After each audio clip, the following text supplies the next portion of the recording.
Join me today as we talk about Trump and Epstein. It's still an ordeal, and it's not going away anytime soon. The Rescission Act, is it going to get passed by the Senate? J.D. Vance, he's got a funny little run, and the left are making fun of him over it. And the auto pen. Did Joe Biden really give his permission? And is Dr. Fauci about to go testify in front of the Senate? Stick around. You just might learn something.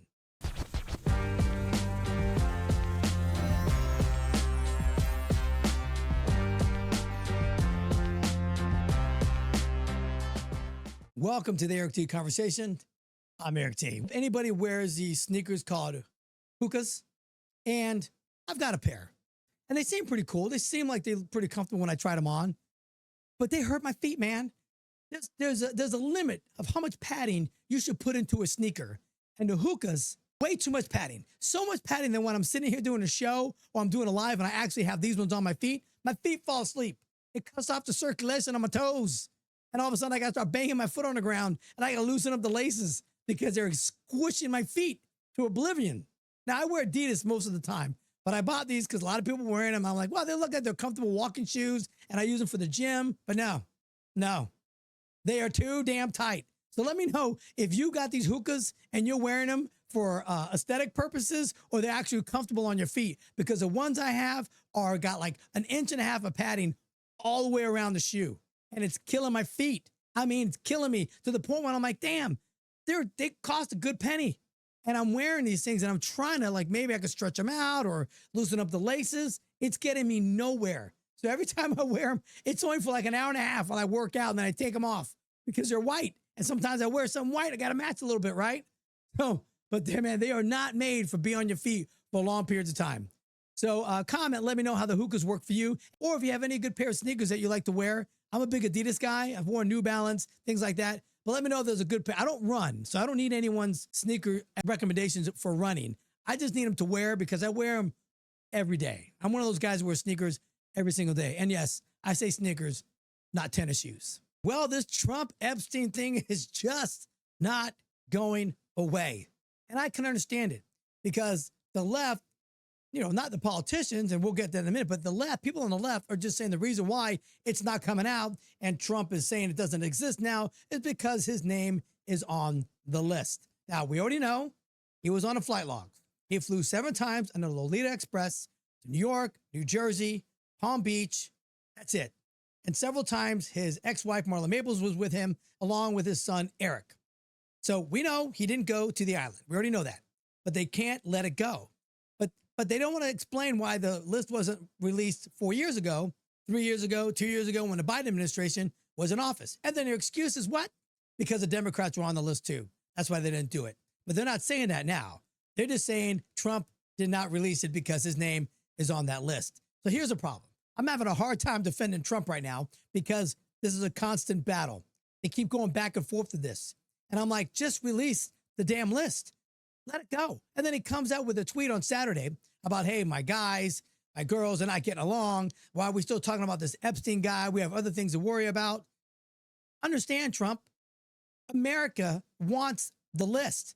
We've been told about the list by Dan Bongino, by Kash Patel, and every other podcaster that was going on show after show discussing this whole case. And they were saying all the information that we already know about this case. So what happened? Are you afraid to let people's names out on the list who might be on the list and didn't do anything nefarious with underage people? Who cares? If you went to that island, Katy Perry, Bruce Springsteen, Stephen Hawkins, Bill Gates, if you went to this island, you knew exactly what was going on at that island. Everybody knows. John McCain's wife was on stage 2 years ago having an interview, and they asked her about the Epstein list. And she's like, we all knew what was going on. She said, everybody in Washington, D.C. knew what Jeffrey Epstein was doing. They all knew. So if you went to that island, whether you participated or not, I don't care. Let the list out there, Donald Trump, so people like me that are trying to defend you and on the right can just move past this, because all they're going to say is you were on that plane. You went to the island on it, and you did things with underage children. So you don't make yourself look any better than you are. Now, I guess Donald Trump doesn't think it's as bad as it really is, but Don, it's really bad. It's really bad. And now you're splitting the whole MAGA party up because people that are in that party, talking heads like Charlie Kirk and Tucker Carlson, Alex Jones. They're all infighting over it because they all know the list exists. And then you told your AG to say the list doesn't exist, and everybody knows the list exists. Alan Dershowitz came out and he said, I saw the list because I was being accused of participating in those activities with an underage girl. I asked to see the list. I know who's on it. I know why they're not releasing it, but he can't say anything because he's sworn to confidentiality clauses. So just let it out. Americans want, the left and the right, we all want to let it out. And Donald Trump isn't doing himself any favors by holding that list close to the vest. So whatever the reason is. Now, the Democrats that are politicians aren't saying anything about the list. Nancy Pelosi isn't saying anything. Chuck Schumer was talking about the rescission bill that Donald Trump is pushing out there. He's talking about that. Nobody on the left that's in politics is talking about the list. That's kind of strange, don't you think? Because I think they know who's on the list. And some of them are probably on it. Maybe Donald Trump worked out a deal with them and said, listen, you let my agenda go through and I won't release the list. So he's taking it on the chin, but it's a bad look. It's a bad look for this country. We voted on transparency in this country. That's what the American people voted on.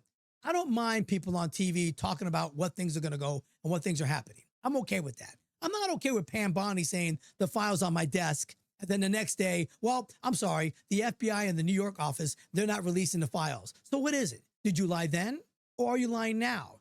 And that's the problem the Americans have. And you're causing a lot of rift that doesn't need to be there. If you just let it go, let the chips fall where they may, everybody will be okay with it. And people that went to the island, they're all grown-ups, and they know they're on it. And if they did anything nefarious with underage people, they know they got to get a lawyer and just let it out so the American people can turn the page on this, because a lot of things are happening that is good for America right now. And unfortunately, this is taking all the talking points. This is taking all the talking on the airwaves, and this is overshadowing all the good things that are happening right now.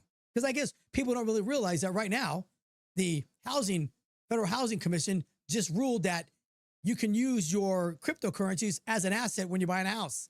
So a lot of people have cryptocurrencies, $100,000, $50,000, maybe $5 million in an asset. You couldn't use that when you're purchasing a house because banks and financial institutions weren't recognizing cryptocurrency as anything. It's just poof, make-believe money, right? But now they can use that. That's a huge win. There's a lot of people, believe it or not, that are involved in cryptocurrencies, myself included. That'd be great to use my assets to purchase a house. So I think that's a good thing, but nobody knows about that because this is all overshadowed. This is going to continue to be overshadowed unless something happens. So I'm arguing with people constantly, and they're talking about the Katie Johnson stuff, from 2016 with Donald Trump. Oh, look into the Katie Johnson thing. Look what Donald Trump did in 2016. And I'm going to go over that with you, and I'm going to read exactly what happened with that whole case with Donald Trump and the alleged Katie Johnson person, who was a pseudonym, who was later known as Jane Doe. So the allegations involving Katie Johnson and Donald Trump stem from a series of lawsuits filed in 2016, in which a woman using a pseudonym, Katie Johnson, and like I said later on, Jane Doe, claimed that Donald Trump and Jeffrey Epstein sexually assaulted her in 1994 when she was 13 years old. Below, I'm going to go over every little thing on here to explain exactly how the case worked out. So it was filed in 2016 by an anonymous plaintiff, initially identified as Katie Johnson and later as Jane Doe, filed a lawsuit in California and then New York federal courts alleging Donald Trump and Jeffrey Epstein, did something to her and assaulted her at Jeffrey Epstein's Manhattan mansion, resided in 1994 during parties involving underage girls. The lawsuits claim she was lured to these events under a pretense of modeling opportunities and was coerced into sexual acts. She alleged Donald Trump knew she was 13 and threatened her and her family with harm if she spoke out, referencing a Maria who might be disappeared. The first lawsuit was filed in April of 2016 in California, was dismissed in 2016 for failing to cite valid civil rights claims. A second lawsuit was filed in New York in 2016 and withdrawn that following September.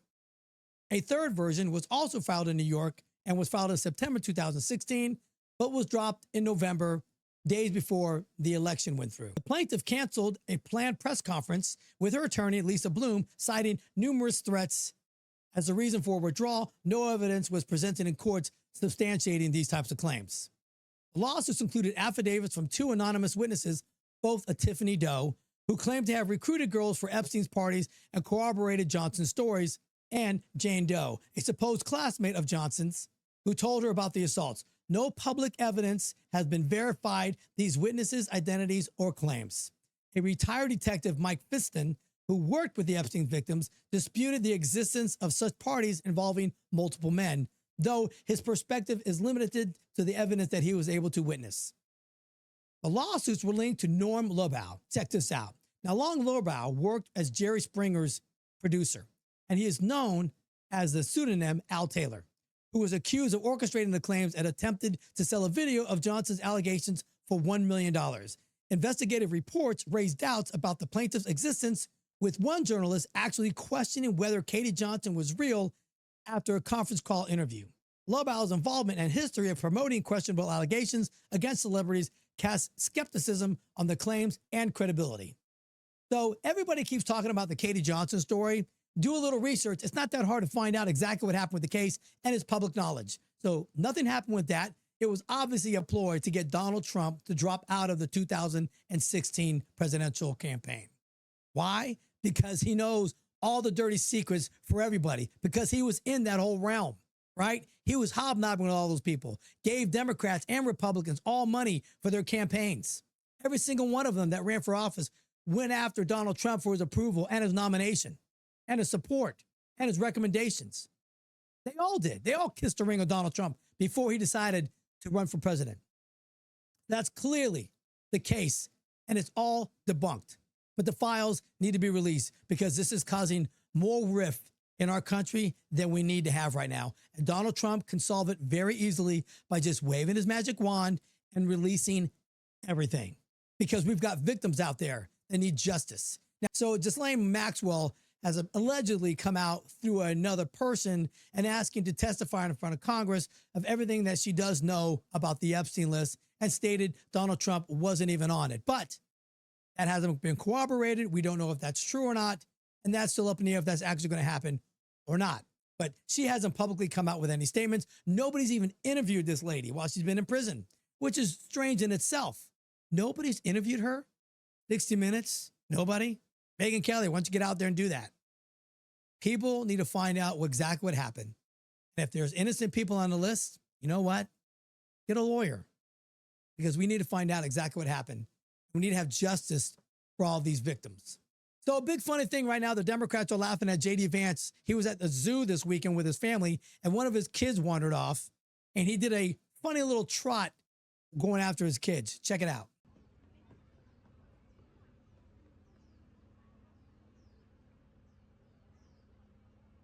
Now, there's nothing wrong with that run. It's a little weird gait. I get it. But if anybody read J.D. Vance's books and saw the movie about him, which was not really as detailed as the book, obviously, he was raised by his grandmother. The guy's not an alpha. It's to be very, very clear. J.D. Vance is not an alpha. I knew that the moment I finished reading that book. He was raised by his grandmother, who was actually a tyrant to the poor guy. He was a chubby kid growing up. He was kind of dysfunctional family, raised by, weird people, an odd family. He was a hillbilly, but he turned out to be a great guy. Now, he joined the Marine Corps, and a lot of guys, it's my own experience being a military guy, a lot of guys who were in high school, maybe be awkward, maybe be a band guy, nothing wrong with band guys, but you know who I'm talking about, guys that may not be real alpha guys, okay, not real tough, captain of the football team kind of guys. A lot of those guys tend to join the Marine Corps, because being in the Marine Corps is considered the elite of the branches, the toughest of the military branches. And saying you're a Marine is a huge brotherhood amongst a lot of guys. So you'll see a lot of guys who are maybe not alpha males that are betas that will join the Marine Corps to give them a little more toughness. And that's great. I think that's fantastic. But J.D. Vance joined the Marine Corps because he had a cousin who was a female, that was the only person he knew that was in the military when she was a Marine. So that's kind of why he went into the Marine Corps. And probably to toughen him up a little bit because he was probably soft. He's got a beard. Without a beard, he's got a chubby baby face. So the left is picking on him, and I can get why they're picking on him. It was a kind of funny run, but that's okay. He's a really smart guy. I think he'd be a great president one day. One day. I haven't really seen a whole lot right now that makes me think he's the guy next time, but he's certainly going in that direction. But the dude ain't no alpha. I'm going to tell you right now, that dude is not an alpha. I don't care what beard he's got on his face. He's not that tough. And now the auto pen is going to be Joe Biden's downfall. I'm going to tell you why. Because right now he's coming out and saying that he absolutely gave everybody permission to utilize the auto pen with his signature. Here's the problem.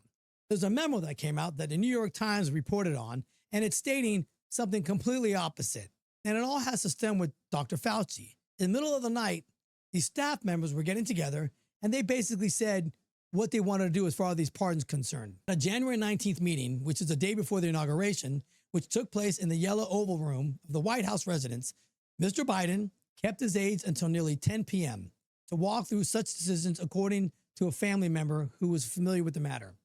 The emails show that an aide, Mr. Siskel, sent a draft summary of Mr. Biden's decisions at a meeting to an assistant, Mr. Zentz, copying Mr. Siskel at 10:03 p.m.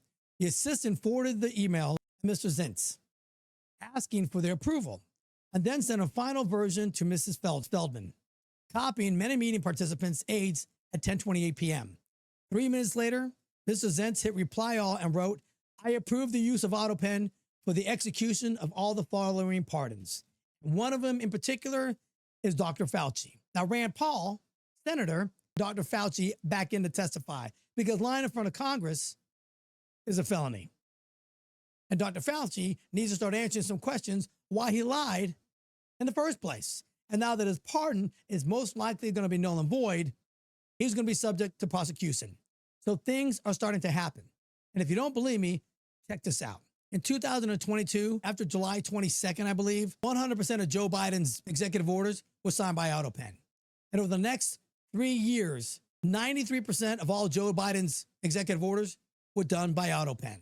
Now, is he going to say that he approved all those? I'm going to guarantee you this. If he gets interviewed, he's not going to remember a damn one of them. He's not. He couldn't remember when his son, Bo, died in the Hur report when he was asking about the top secret documents that he stored in his Delaware residence, next to the Corvette. He couldn't recall certain dates and times. He had no memory of a lot of things. Do you think he's going to remember the executive orders that he signed, who he gave permission to? And they're going to bring all these individuals in front of Congress to testify. And they better tell the truth, because if they find out that they lie, these guys are going to go to jail. And they should go to jail. Because who was running the country? You can't run it by AutoPen. Now they're going to say Donald Trump signs with AutoPen as well. Here's the thing. They've already investigated and looked into it. Some news outlet, I can't recall the name, they actually looked into it and found out how many times Donald Trump used the AutoPen. They really couldn't find any of them that he did. He does a few, but he does them for like certificates when he's signing a bunch of letters to kids or any type of document that it's not really an important document, but executive orders and things like that. He says he's personally signed them.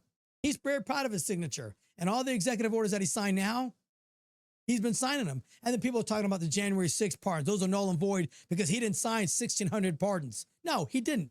It was a blanket clemency with an executive order designated those individuals that are apprehended or that are on trial or incarcerated over the January 6th incident. He gave them clemency, pardoned all of them. One signature. He didn't have to sign 1,600 times. So the left, you lost that one too. So more things are starting to come out about that. So we'll see what happens in the next few weeks if that actually turns out to be anything. I think there's something there. And cryptocurrency is on the move big time, with Bitcoin reaching over $120,000. XRP hit $3.01. I think it's settled in about $2.90 right now. And when crypto legislation comes out, you got the Clarity Act, you got the Genesis Act. Those are going to come out. The Genesis Act is a stablecoin bill, which is going to regulate stablecoins to be utilized through payment system from our federal government. And then the Clarity Act, which is going to designate exactly what cryptocurrencies are following the CFTC or the SEC. Huge things are going to come around. If you're not in cryptocurrencies now, better wake up. You better jump on board, because this is where it's headed to. And for those people that don't understand how crypto works, you can track it. A lot of people say, well, Donald Trump wants it so he can hide money. No, you can't. It's called the blockchain. And if you don't know anything about cryptocurrencies, don't come at me with insinuations and conjecture and frivolous arguments about cryptocurrency if you don't know. It is a blockchain. It is tracked. That's why Elizabeth Warren doesn't want it passed, because these politicians, they like the grift that they get from our government spending all this money. And the Resistance Act that Trump put out right now to pull money back from NPR and PBS, That's going to pass too. So that's about $8 billion that we're going to take away from these stupid public radio and public broadcast companies that are literally an arm of the left wing. And our government shouldn't be funding this so they can perpetrate their own propaganda on one side of the aisle. So they're gone. PBS is gone. We may lose Sesame Street. I don't know. We may lose Sesame. I'm a little upset about that, but that's okay. Big Bird, he'd been on TV so long, he should have a nice little nest egg of cash sitting around. And if he wasn't scraping a little off the side, that's his own doing. Well, that's it for today. Join me next time for a little chit chat, observation. It was a good old fashioned conversation. Thanks.